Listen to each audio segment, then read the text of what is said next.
Good evening. You're listening live to Xtreme TV. I'm your host, Rob. Tonight we're going to be discussing Season 1, Episodes 5 and 6 of From Dusk Till Dawn, TV show off of El Rey, right off of the movie. I'm, of course, broadcasting to you live from the Pine Hills Palace, the Indian Hills Studios, just west of Orlando, Florida.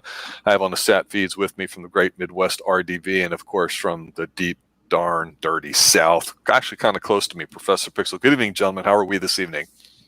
Doing good. I'm feeling a little bit self-contained. Why are you feeling self-contained, sir? I don't know. I think the wells are just closing in. I feel like I might just want to go down to Mexico tonight. You know, Christopher Cross wrote a song about this and won a Grammy for his musical stuff in the early days. But enough about that. You guys don't know anything about sailing and Ride Like the Wind and Michael McDonald. Well, that's for our other 80s stream. Are you talking about? I know about Styx, bro. This is not Styx, sir. Sailing. Every time Come sail away. I'm talking. You jerk off.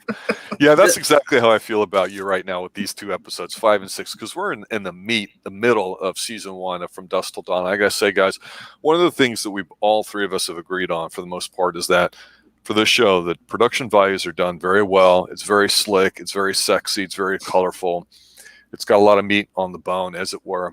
But it's been a bit more action-oriented as opposed to really anything else, certainly not horror, but it's got some somewhat mature themes to it. And we've said that there's been an inkling of some myth, some culture, Mexican and Central American to be specific.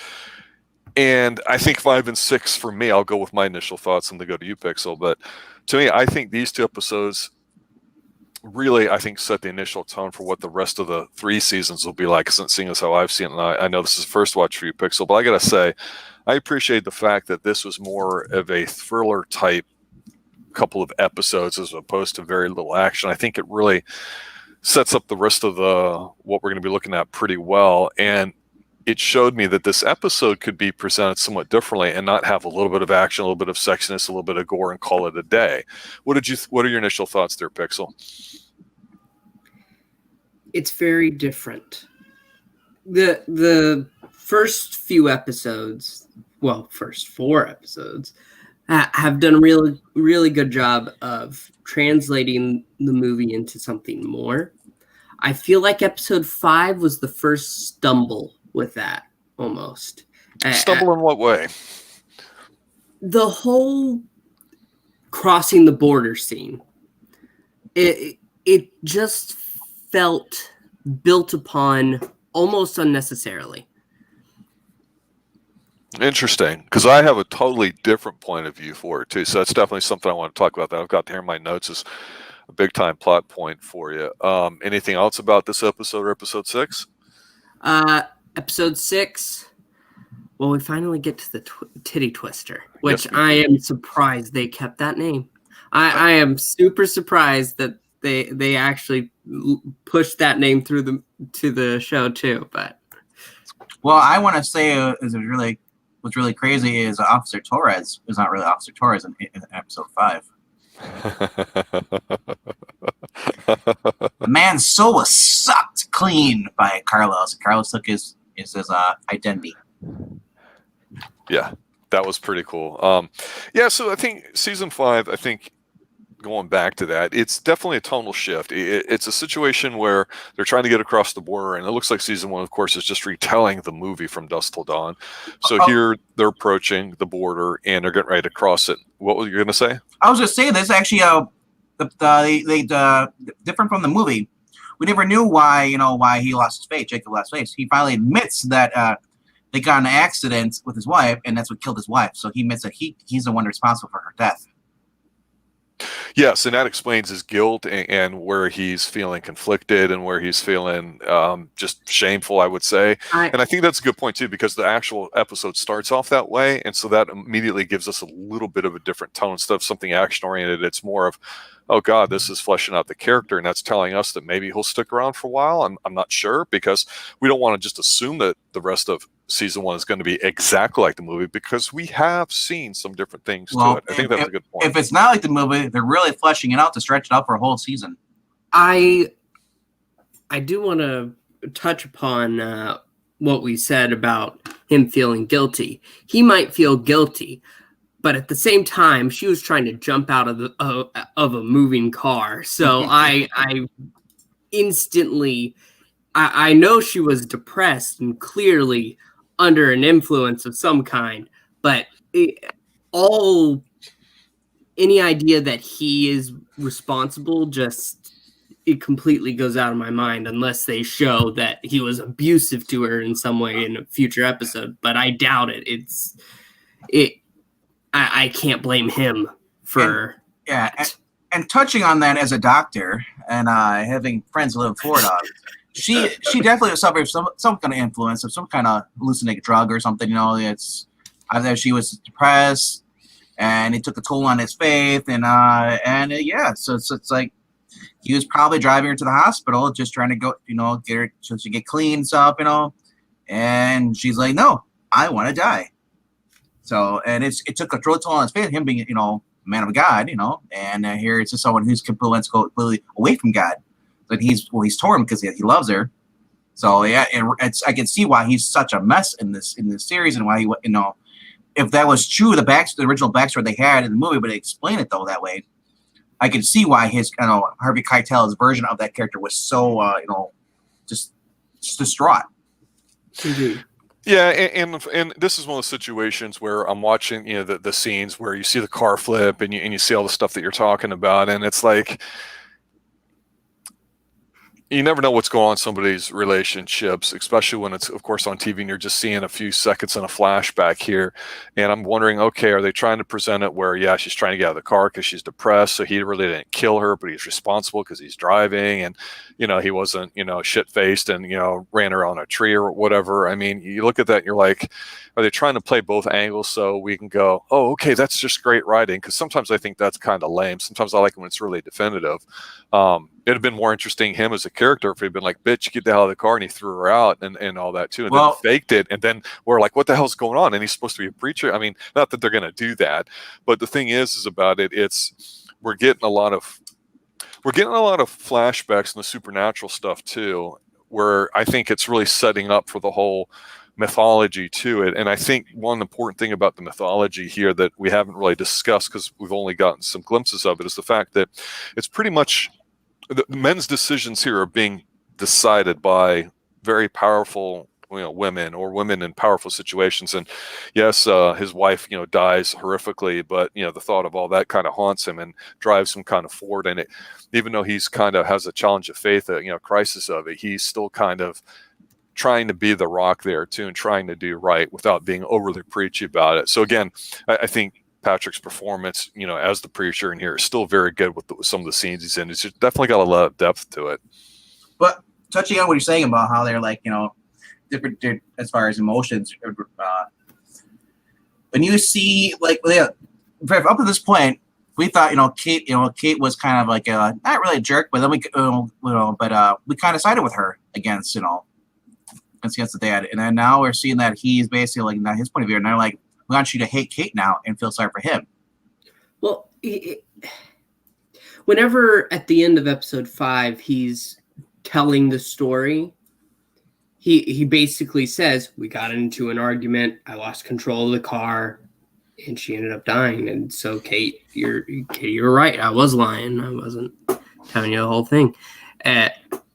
But even then, he is failing to mention the fact that she tries to jump out of the car. Yep. So the way he lost control of the car was trying to pull her into it so that she didn't die. I cannot fault him. No, I'm not trying to, assign fault or any of that stuff. Normally we like to, because it makes it a little more clear cut, and of course, being older, we don't know what kind of issues as a woman she might have been having, like through menopause, or like you said, on some sort of prescription medication or whatever. And again, that's not something where they're trying to go with the serious, so it's kind of irrelevant, but they just play it where you can kind of go, yeah, I get it, I understand it. And that's just exactly what they're doing with the kids too, because kind of circling us around up to the big finale in this episode 5 is that you're watching the show and you're going, okay, my initial reactions of these characters are kind of whatever. They're adding some depth to them. Okay, maybe I'm going to change a little bit. We really don't know how they're going to turn out. We don't know if we're going to start liking one. So, if Katie's acting a certain way, then are we going to just change our mind about her and go, well, does that make sense? And now I hate her or whatever, because you're right. First she's, treats him a certain way, then she treats him differently. The only thing consistent about her, she's got, I won't say she's seduced, but she's definitely got an interest in, her sexuality kind of coming to light. That's why I think she's really great. The character, because we see it in a part in episode 6 where she kind of summons her sexuality as she's holding up the little area for them to throw the knife at target, and she gets this look on her face. I'm like, okay, she's seeing all the sex stuff around her, and she's going, okay, I am a woman, I'm feeling empowered by it, let me see what I can do. And we'll see if that turns out to be a thing with it. But to me, what I thought was kind of neat was that Scott, in my opinion, we kind of thought, he's not much to him, kind of nerdy, kind of a dork or whatever, just sort of quiet. But this is his coming out party.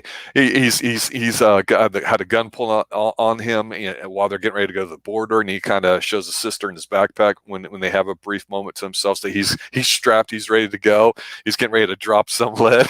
I mean, and he's a bit of an ass, and there's a really good little exchange between him and Richie about certain things. It's like, well, that's a such and such kind of gun, and and he's like, well, hey, Bruce Lee finally knows somebody. And then, he's just getting really racist with him. And he calls him Tokyo Joe, and he goes, I'm Chinese, so is Bruce Lee, because Tokyo Joe is referenced to Japan. And I'm like, I kind of like Scott now. He's a little bit of an ass when he gets a little pissy. And I'm thinking this could be good. But well, we don't know if Richie's an idiot or if he's just that out of his mind because he's being hallucinating things.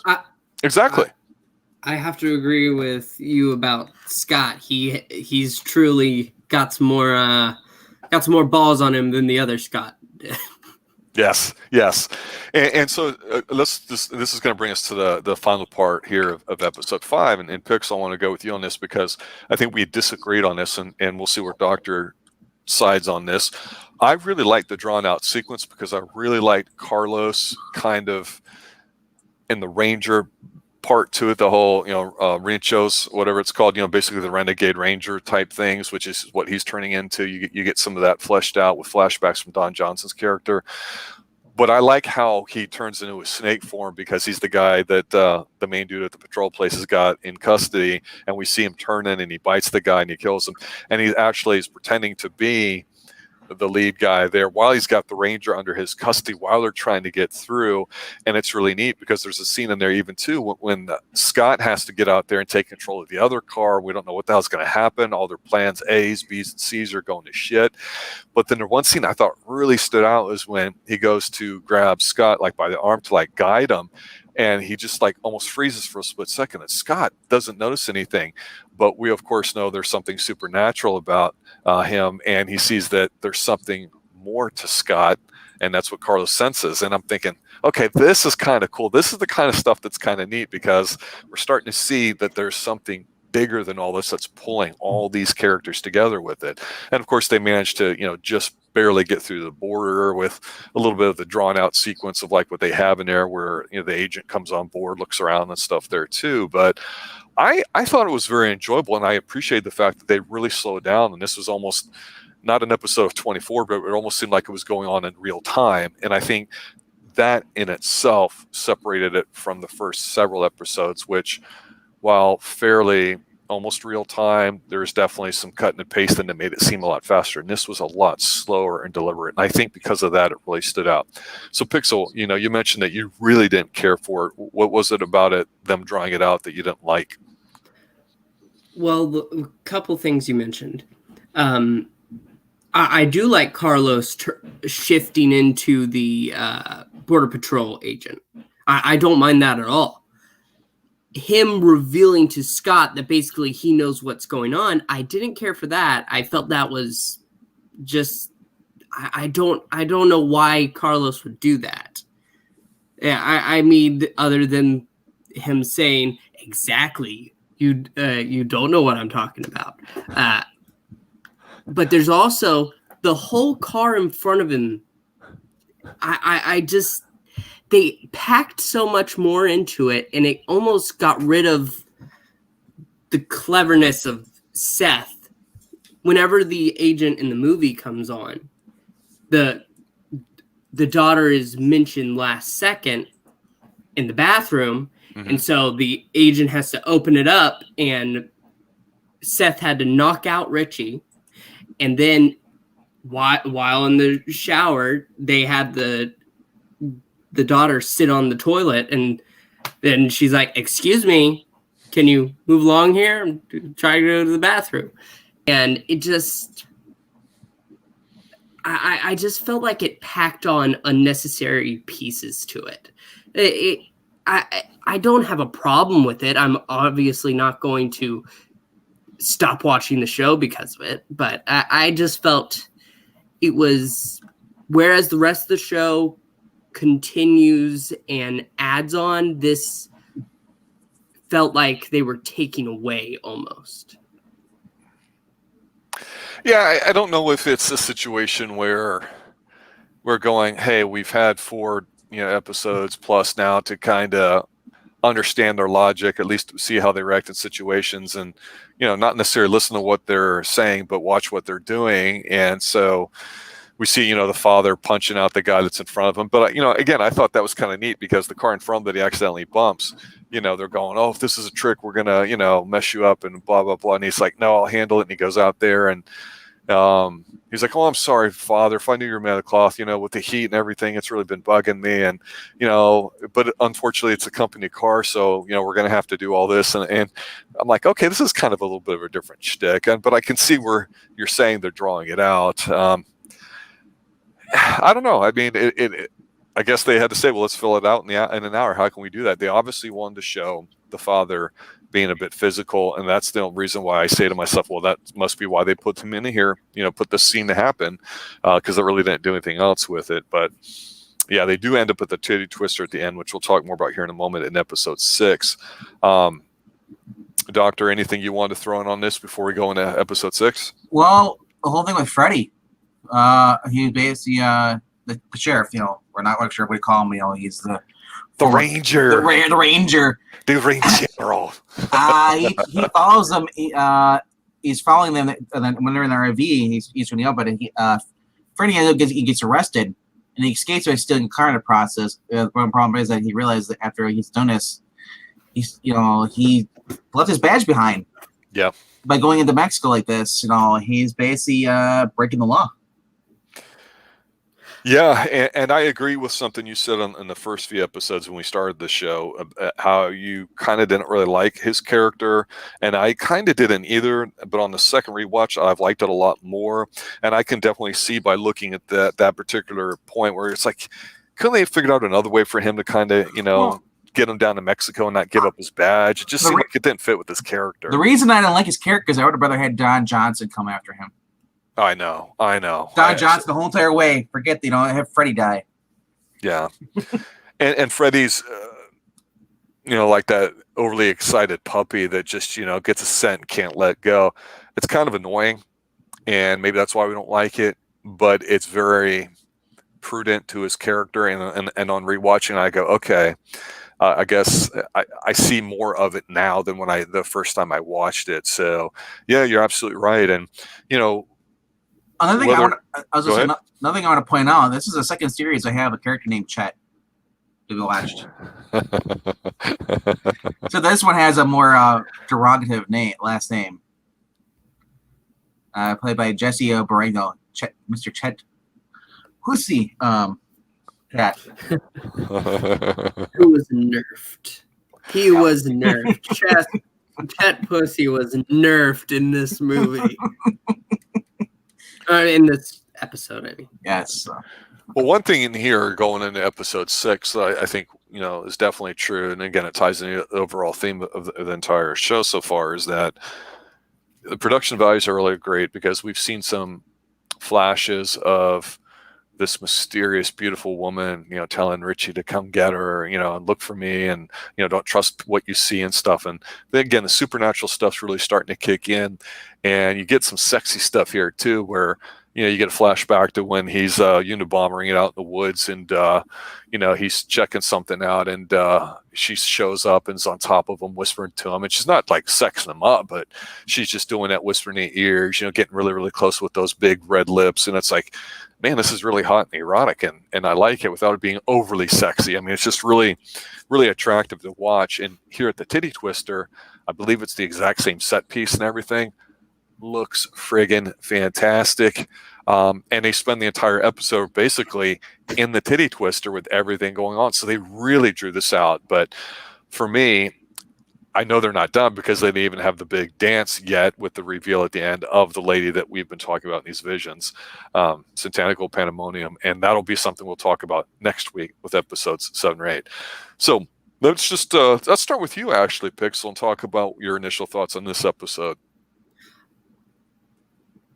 Okay, well, whereas I didn't like what they added in the previous episode, I actually did in this episode, because we get more backstory with Richie, because it starts out with him living in a shed in the woods, and we get his whole situation before the job, and I really enjoy those flashbacks. As for the Titty Twister itself, Titty Twitter, sorry. You could say titties. You could say boobies too. No, that's not what was funny. It was stumbling. But moving on. I feel like all the scenes of them basically saying, chill out, within the bar, they were all pretty solid. What you referenced before with the knife throwing, we also get the knife back to Richie. Yes. Is it sacrificial knife? It could be a sacrificial knife, I guess. It looks Point like is, it has the eye on it. The obsidian knife, yes. And him throwing that actually goes through the board that you mentioned Kate was holding. Mm-hmm. But we actually get some tension between Kate and Richie, which was not there in the movie before. It was all Richie being a creep in the movie. But whereas in this, whenever they actually have a moment to talk after he was getting like a lap dance,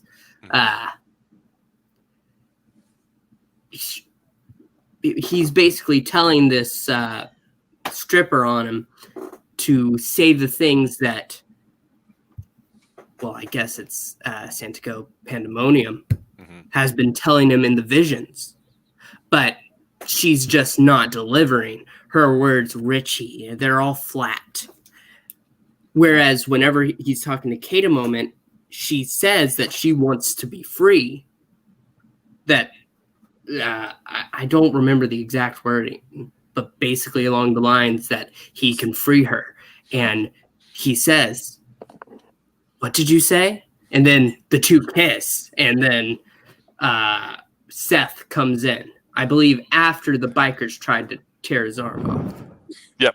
Yeah, so what's cool about this is that Richie has a knife, and he sees a symbol all over the walls, and Seth looks at it long, becoming also, they're basically like, what the heck? So, and Seth asks Carlos, and Carlos basically tells him, you know what, I own this bar. So, and we have Freddie coming into the also to Titty Twister. Well, but this is only after Seth and Richie just beat the crap out of Chet. And then so whether it's the movie or the TV show, either way, Chet gets beat. I know, right? Well, Chet does it completely opposite. He plays it almost with an effeminate Broadway-ish type tone about it, and the descriptions about the different types of it's like a circus female almost. Variety you're going to find there is kind of funny, and so I liked how he went against what you'd normally expect. He didn't try to go over the top, and he's like, "Oh, you broke my nose," and he sounded like such a bitch. And of course, Seth is going to pay for that a little bit later. But the one thing here that stands out to me too about Seth is, he's trying to, it seems like he's turning into a bitch because he's trying to, make everybody happy, which number one rule of, group dynamics is that never happens. And he's not having a very successful time at it. And of course, he's going to pay for his little altercation there.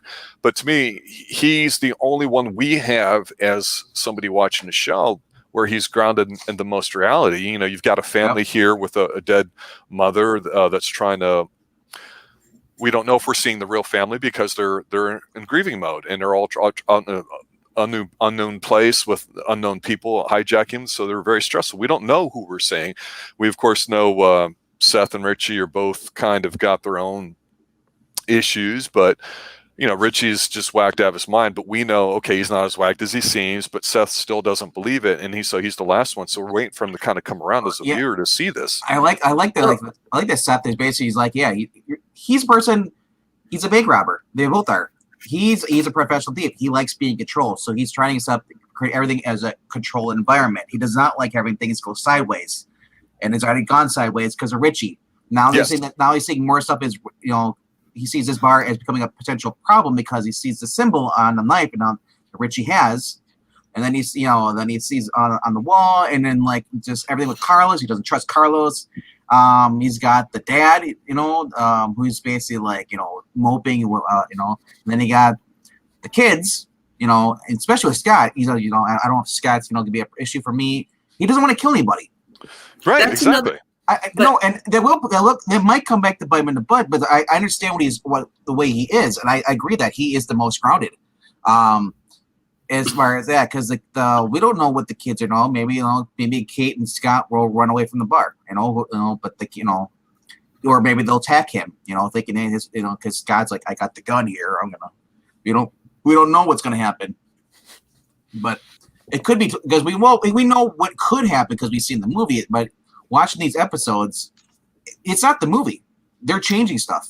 Exactly. So I wanted to touch upon because Seth, towards after the halfway point, he's saying that basically, I want to get out of here. We got to go. Whereas in the movie where he was trying to keep everybody calm while they were sitting there waiting, and then the big show comes on. Yeah, Seth's instincts are usually pretty good, it seems like, even though his plans fall apart and all that too. He has an idea of what the end game's supposed to be, and he tries to make that happen. And so far, he's been successful. But you're absolutely right. Nobody's paying attention to him. He's basically getting bitched out, and everyone's like, "Shut up, leave me the hell alone." They're all doing their own things, even though he's trying to buy drinks, even though he's trying really hard not to do anything. The fact that he punched, what was it? Says it Seth or the guy on the outside? What's his name? Chet. We know that he's going to end up paying the price for that because when he goes to leave, because he's freaking out about the money being held out in the RV, it's kind of cool. He gets his ass beat, even though he shoots some people. And we're like, okay, we know this is not going to go well. And the dude gets his buddies together, and they're getting ready to give him a choice. Hey, I'll gut you, or we're going to go ahead, and it's not drawn and quartered, but he's standing up, and he's getting his arms pulled apart by two motorcycles attached to chains.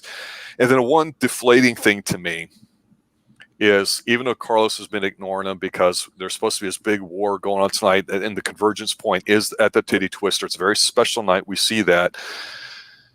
You get what I call the white savior who comes in and basically says, stop it. And, he's a white-looking dude. He's got a little bit of a Mexican accent. I don't know how real it is, so I don't know how phony it is or if he's a bad actor, but Narcisco, where I'm like, okay, this is some way to introduce a big character that obviously is going to have something to do with it. And the only reason why it's important is that he's basically offering an alternative to Seth and Richie about, what is your $10 million getting you?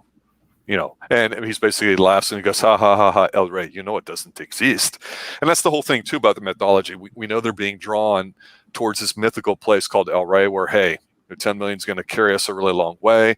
And even in the Don Johnson flashback, he's basically says, hey, the last place before hell is just where sometimes real brutal violence is required. And we know that that's flash forwarding to something we're going to see, which we know is going to end up probably in a big fight if it follows the movies. We're not there yet because we get the Rinchero in there with Carlos, who, and I don't know how this works, who's a Culebra, I guess, a witch doctor. And he takes that knife you were talking about, Doctor, puts it in his hand and says, let's see what you see. And he slits his hand, and he does the blood magic thing where they're just holding hands and they get some flashes, and he sees his wife and daughter, he sees, a bunch of stuff. And we're like, okay, this is kind of cool. But again, what was neat about this was Carlos takes off, gets his two henchmen to get ready to basically kill him. They start torturing. They get out the batteries, and it's a really cool scene because they're getting ready to electrocute his testicles, which is old school how you do it. And the guy says, "Hey, it works better if he's wet." And the guy goes, basically, he's like, "Yeah, you're right." And he just pisses all over the ranger, and you're like, "Damn, this ranger's really paying a heavy duty price." And I guess that's the nature of his character of being this renegade ranger, because he then kicks their ass, shoots the dude through both eye sockets. You're like, what the fuck? And you're like, okay, there's something supernatural got to be going on with this guy to just kind of have this drive. And it's kind of a neat scene that makes you go, okay, we're getting a little taste of some violence. It's going to be happening. What were we going to say, Doctor? Well, I was going to say the next episode is when it kicks off, really it kicks off. Yes. But that Narcisco guy plays a bigger role in this, and especially the next episode. So for those who are following along, make sure you might watch the next episode because it's going to be crazy.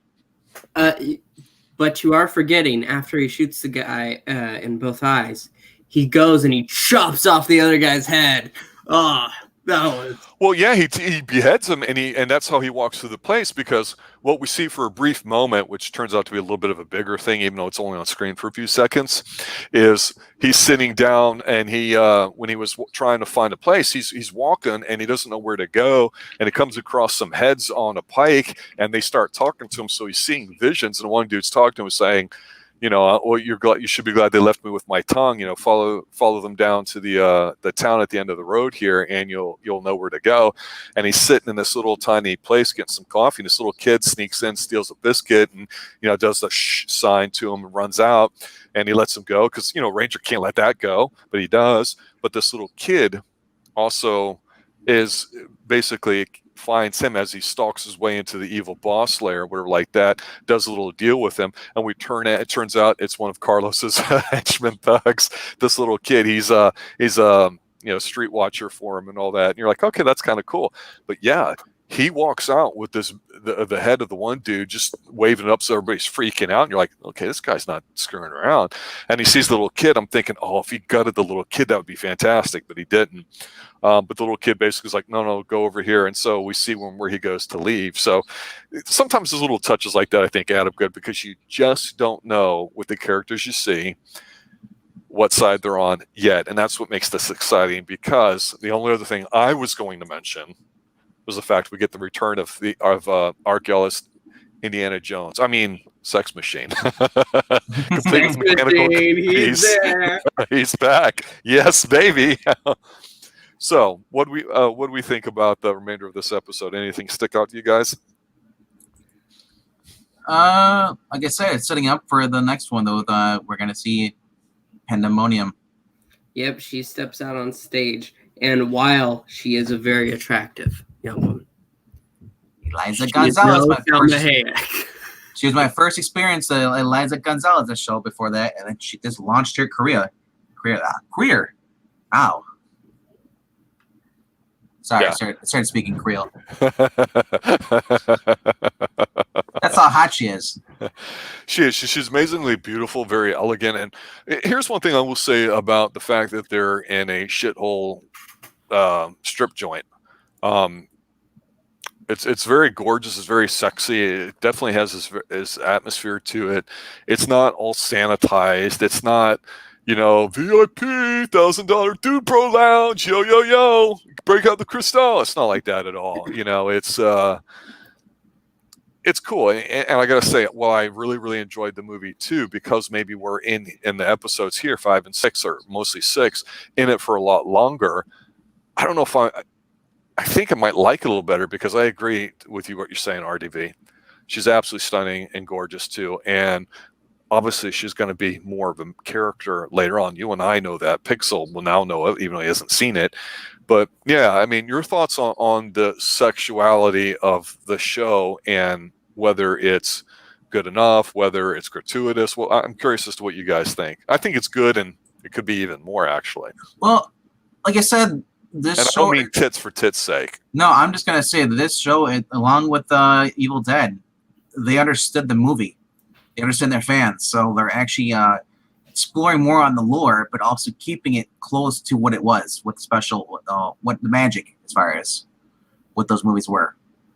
So so you might see a little bit different, but majority of the stuff is the same. And I know we've had people say it's just like season 1 is basically the movie. I think it's more of expanding on what the movie was and fleshing it out. The movie felt like it was just a rushed story, like a lot of guts were missing, and now we're getting the guts back into it, and now it's making more sense. Absolutely.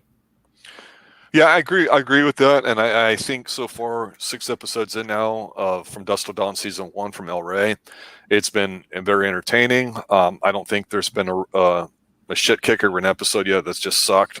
I think obviously with these 2 episodes, maybe it was my mood, but there's a definite shift in the tone to it, and I think it's starting to become its own series, or what was going to be its own series at this point, whereas the first few episodes I think was just introducing us to what we might have remembered before, with just gently reminding us, hey, it's not exactly the same with some different characters. Thank you, Don Johnson, for being in it. The Rinchero, as I like to say. But yeah, pretty good stuff so far. And I'm looking forward to seeing what happens here, because, again, 6 episodes in, 4 more left. Are we going to go out with a bang? We're going to go out with a whimper? Or is it going to go out with a bang early and then kind of go somewhere else and leave on a cliffhanger? We'll see what happens. I think it'll end with more of a hiss. Ha ha ha ha! Boy, your joke really had a lot of bite to it. That made it worse. Wait! Was that a hint of venom in your voice? Oh God! No flies on you guys. All right, season 1. Episodes 5 and 6 from Dusk Till Dawn. Check it out if you guys haven't seen it already. Watch it it's currently showing on Netflix. We're going to be doing next week episodes 7 and 8 as we finish off our season 1 Sundays, as we're doing this before we switch on to another readily available TV show out there. So thanks for listening, guys. Thanks for watching. Thanks for spreading the word about the Xtreme Movie Show. And of course, this particular channel, Xtreme TV. I'd like to thank RDV and Professor Pix for showing up as usual. As always, guys, thanks for listening and stay extreme. Good night. Ride the snake. Hey, Eric, maybe we'll watch that snake movie, huh? Out.